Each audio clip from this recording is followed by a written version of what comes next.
Bien, continuamos en Sin Esquemas, nuestra interesante conversación con la doctora Carmen Sara Mota, y nos iba diciendo en el punto donde quedamos, continuemos ahí.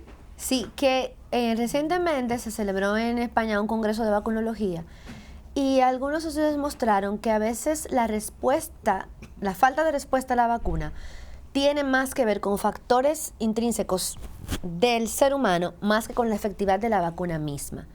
Porque realmente la vacuna es un biológico que lo que hace es estimular su sistema inmune para que el sistema propio produzca los anticuerpos.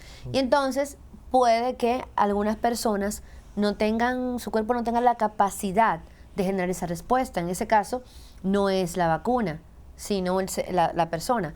Pero no creo que haya muchas... O sea, que puedan ser, hay organismos que no responden. Que no responden igual que otros a la vacuna. Pero obviamente que que personas así son las menores en el mundo, ya que hemos visto por años cómo enfermedades que eran inmunoprevenibles, o sea, que se podían evitar con vacuna, prácticamente desaparecieron y que han vuelto a aparecer por diferentes situaciones, no porque las vacunas no sirvan, sino porque en algunos casos, situaciones políticas que no permiten la vacunación de ciertos sitios, en otros, los grupos antivacunas que promueven que las vacunas hacen daño, que es un tema para un programa completo. Pero en esos casos, doctora, escúcheme que le interrumpa, en esos casos de esos aislados o menos casos, valga la redundancia, en que el organismo no responde tan bien como la gran mayoría responde a las vacunas, ¿se muestran síntomas inmediatos de que no respondió? No, porque precisamente por eso le digo que deben ser los menos, porque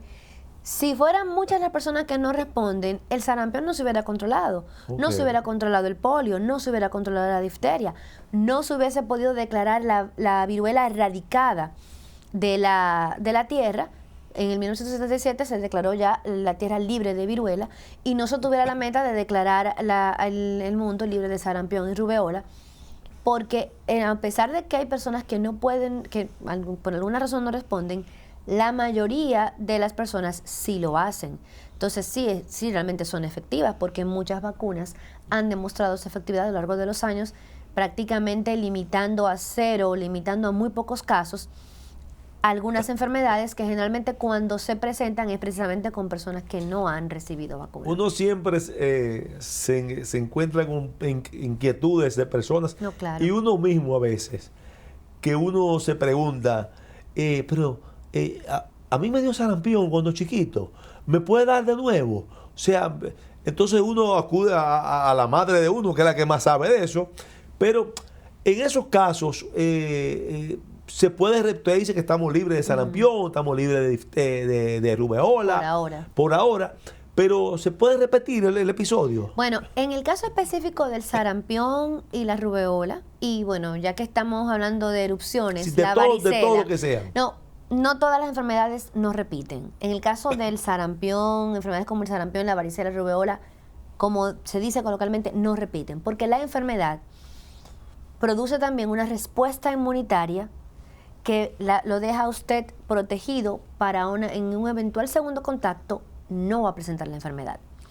Sin embargo, hay otras enfermedades que a pesar de que usted las padezca, el cuerpo no genera esa respuesta y pueden repetir, le puede dar de nuevo. Y esas están identificadas.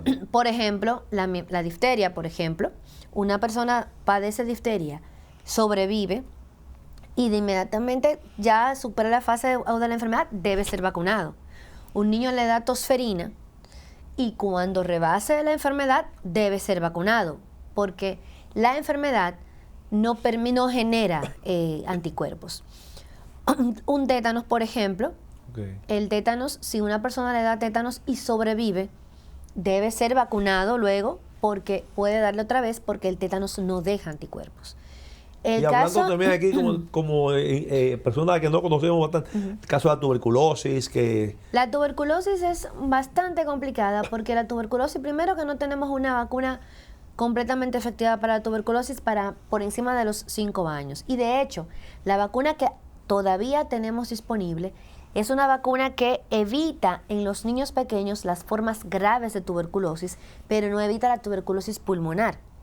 Lo que pasa es que en un niño menor de 5 años, o sea, mientras más pequeño es el niño, si el niño se infecta con un bacilo tuberculoso, tiene más posibilidades de desarrollar tuberculosis diseminada o una meningitis tuberculosa, que tiene una alta tasa de mortalidad. En niños principalmente. En niños. En el caso de las personas adultas y los niños mayores, generalmente solamente presentan tuberculosis diseminada o meningoencefalitis tuberculosa si son pacientes que tienen algún tipo de inmunosupresión, ya sea VIH, ya sea por quimioterapia o cáncer o alguna enfermedad de inmunosupresión congénita. Bueno, pues esas personas sí pueden tener casos de tuberculosis diseminada y tuberculosis severa. Y los famosos casos de hepatitis también en esa área para que entremos, por ejemplo, aunque sea la aéreamente. hepatitis, realmente, mira, la hepatitis es también muy interesante. La hepatitis, por ejemplo, la hepatitis B, que es la más frecuente de los virus hepatotróficos. Es la menos mala. O no, perdón, la C es la peor, ¿verdad? Sí, bueno, realmente no Digo, son, le pregunto. no son buenos ninguno. No somos ninguno, pero ¿cuál tiene Porque hasta la A, un tratamiento más difícil? hasta la A, que antes se llamaba la hepatitis buena, también se ha comprobado que puede ser causa de hepatitis fulminante, y en algunos países es incluso hasta la indicación más frecuente de trasplante hepático urgente. Miren, hay un caso con la hepatitis C, por ejemplo, hasta hace unos años se consideraba la más temible, ya que no tenían tratamiento disponible.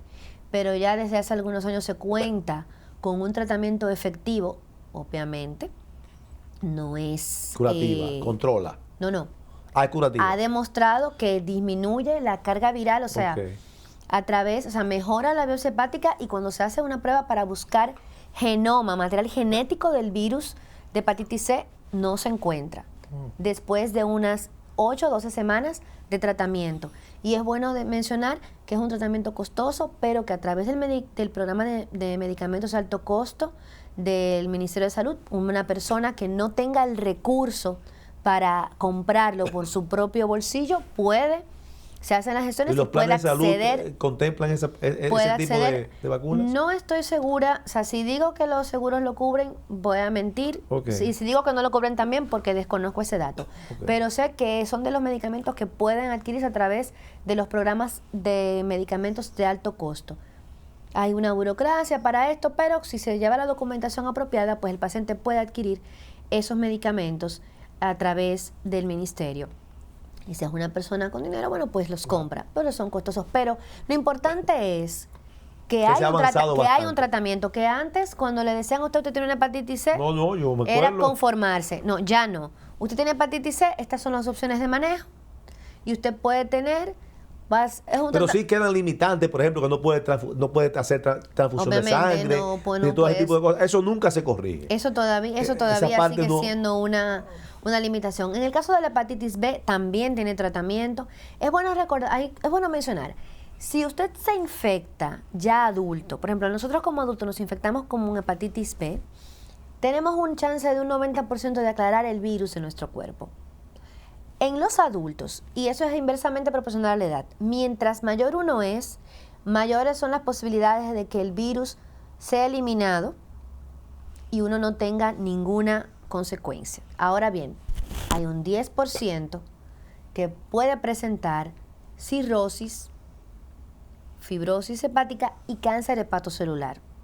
Ahora bien, si usted se infecta recién nacido, si su madre tiene hepatitis B o la madre tiene hepatitis B y ese niño se infecta antes de nacer o en el nacimiento, las posibilidades de que ese niño desarrolle cirrosis y cáncer hepatocelular son de un 90%.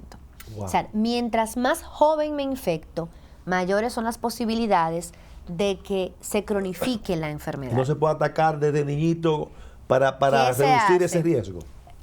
Se previene.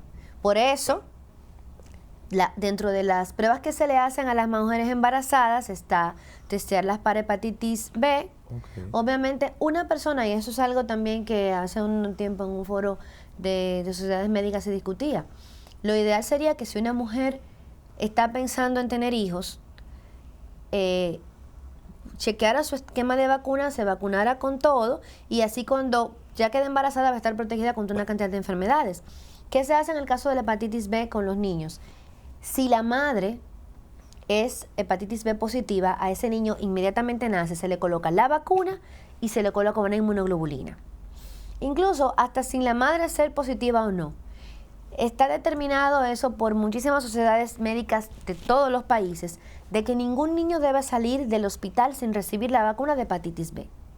Okay. De recién nacido. Y luego pues se va a vacunar a los 2-4 meses con vacuna de hepatitis B, que viene contenida en otras vacunas combinadas con otros antígenos, con otros biológicos, porque la vacuna de hepatitis B puede venir sola, pero puede venir también combinada con DPT, Amófilu, la famosa penta.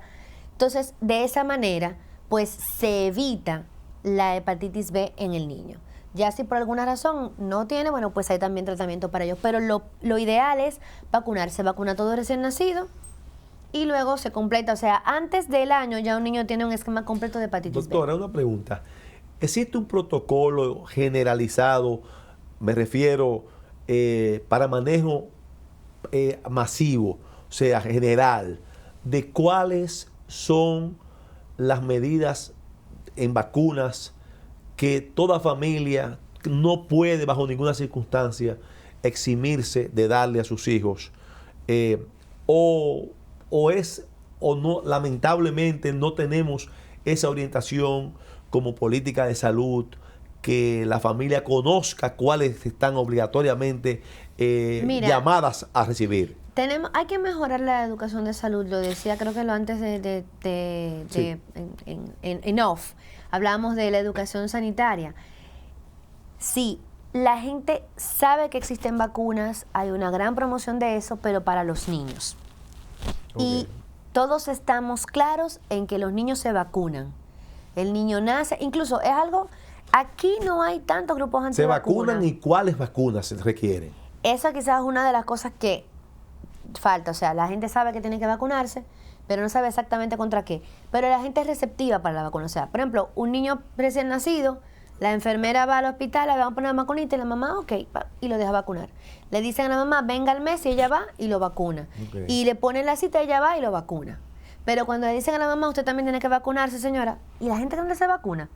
Si uno le dice a una persona mayor de 50 años que debe ponerse la vacuna de influenza, que puede ponerse la vacuna de neumococo, o que ya hay una vacuna para el herpes zóster o famosa culebrilla, va a decir, una persona de 50 años no es vieja, pero para vacunarse va a decir, los viejos se vacunan. Doctora, la resistencia se da en los adultos atendiendo a los sectores sociales, o incluso personas de clase media, alta también se resisten. Fíjate, a las vacunas. No es una resistencia como tal, porque básicamente no es que la gente dice no me vacune, sino que pregunta, ¿y yo tengo que vacunarme? Y cuando se les explica, se les educa, acceden. Pero fíjate que no, porque precisamente en conversatorios con otros colegas infectólogos de adultos que tienen sus consultorios en algunos centros que están en zonas no de clase media alta de la ciudad, cuentan eso, que le han expresado a los pacientes, mira que hay que vacunarse.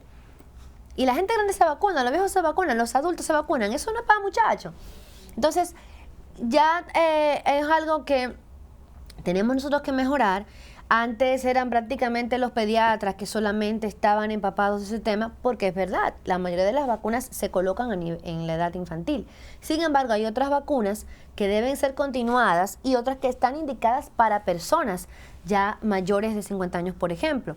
Entonces, no solamente los pediatras, sino también, bueno, afortunadamente también los infectólogos se han también contagiado de ese tema y muchos manejan, y de hecho desde hace varios años la Asociación Panamericana de Infectología edita un manual de vacunación del adulto, pero también es un tema de todos los profesionales que manejan que manejan personas, o sea, de los médicos, porque por ejemplo los ginecólogos son los que deben educar a la gestante sobre, o sea, a la mujer cuáles vacunas debería recibir, como la vacuna de HPV, otras vacunas que la protegerían a ella y a su futuro hijo en caso de que piensen embarazarse, y cuáles vacunas puede colocarse durante el embarazo que van a proteger a su hijo cuando ese niño recién nacido no puede recibir ciertas vacunas, pero si su madre y su entorno está vacunado, el niño está protegido. Entonces, ya es un tema que tenemos que seguir mejorando en la población, y también nosotros como profesionales de la salud,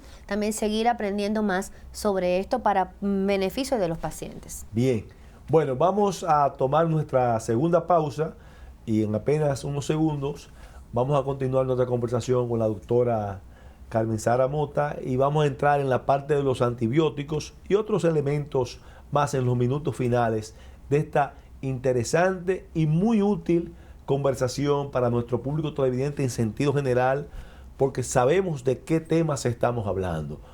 Estamos aquí conversando con alguien calificada en esa materia y más que calificada también, que está explicando de la forma más llana y didáctica que pueda llegar a todo el que vea este programa y el que esté viendo este programa ante este tema tan importante. Continuamos en unos segundos.